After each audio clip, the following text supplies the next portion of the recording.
guys, Hi guys. we're ready to record the third episode of After Talk series. And before we spill the beans of what everyone said and how the session was, first let's ask Ritika the name of the founders who were at the panel. So Ishan, Piyush, and Dhananjay, three different industries, three different founders. What incredible panel! And if you haven't watched it yet, I'm sure this After Talk series is going to make you watch the whole episode. So, with this, we can't wait to tell you each and every theme that was explored in the most brief manner so that we create enough curiosity for you to go explore the full episode. So now let's talk about the first theme. Our first theme was basically ask them what did they think they were starting and what they were actually doing.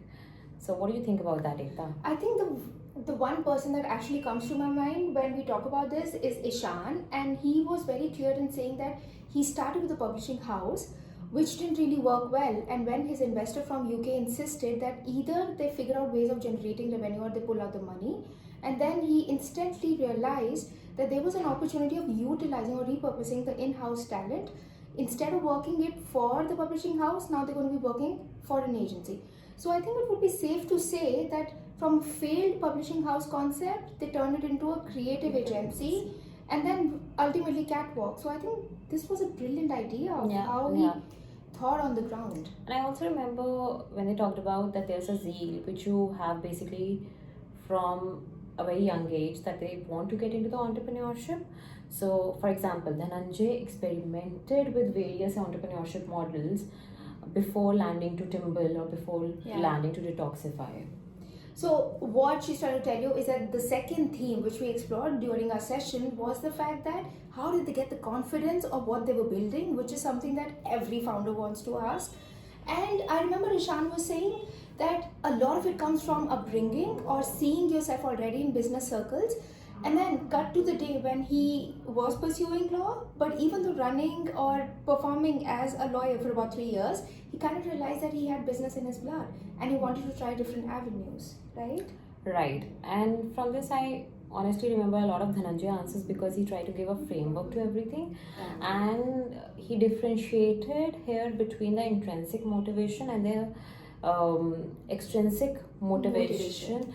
So for some people it might be satisfaction or it might be a business that you want to do from the pretty much start, but for some people it might be the impact that you are bringing in the society. So that extrinsic motivation is there.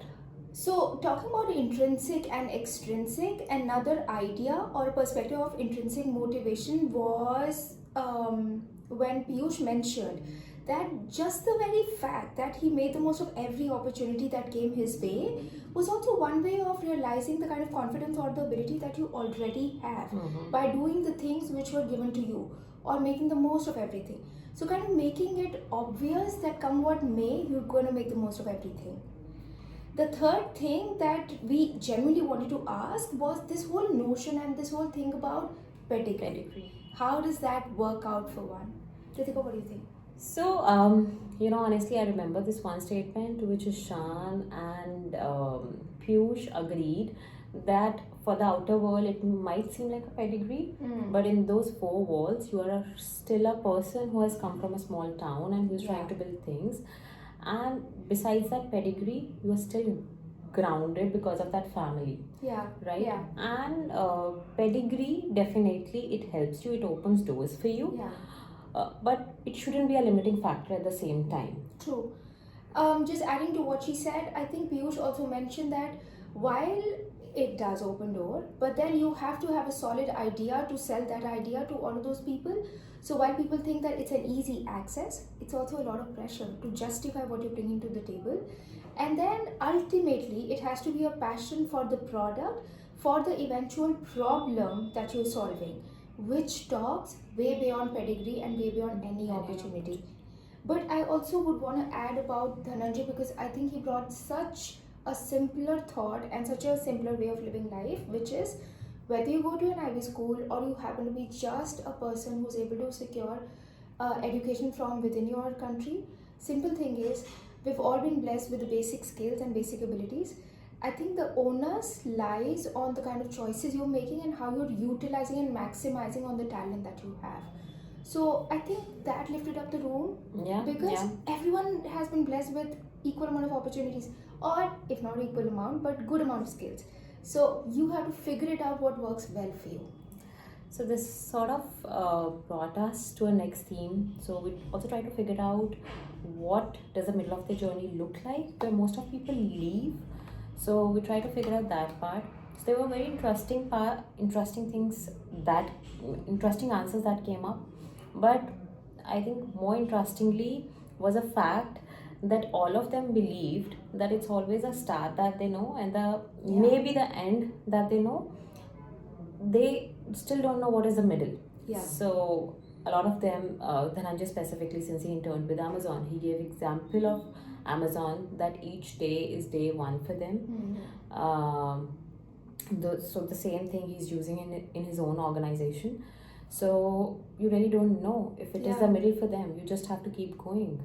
And then when Piyush said that, you know what people usually do, they get into the rut of thinking too much about it. So instead of analysis paralysis, just execute, just keep at it, and put the noise aside, focus on the work in hand.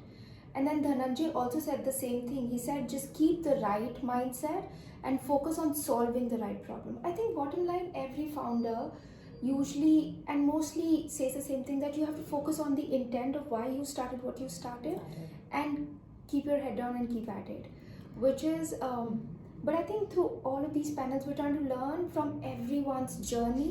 The themes are just the same, but the story or the way to get to that point differs from every story. Yeah. And I remember the next question that sort of, I think every person in the room wanted to contribute to that question somehow. Co-founder.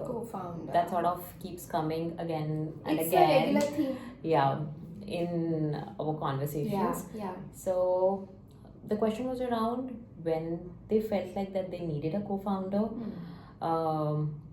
and what skills or what kind of values they were searching for Yeah. when it was about finding a co-founder. So what did you I remember about that? Yeah. I recall what Piyush said, Ishan said, and he said that very categorically knew that he wanted somebody who would have complementary skills, and not just complementary, actually who would be able to fill the kind of void in terms of the skills which he doesn't have, so that they can work together.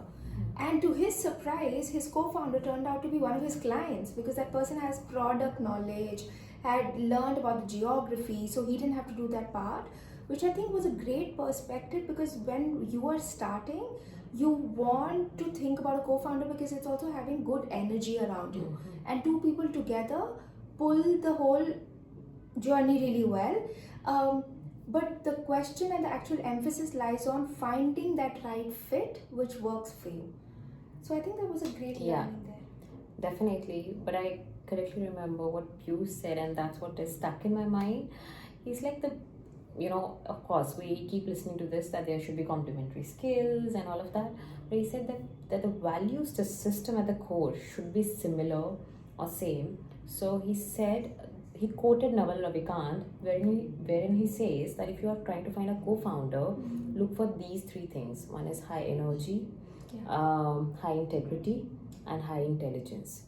So that is a thing that makes your startup break or make. So try to get to it. So with this, we've covered all the essential themes, and I think we've given you the nuggets to now watch the full episode. We wanted to keep it as brief as we could, but give you enough information so that you're interested in watching the full episode now. With this, it's a sign up from me, Ekta. And me, Ritika. And we'll see you in the next episode of After Talk series. Hope you'll have fun.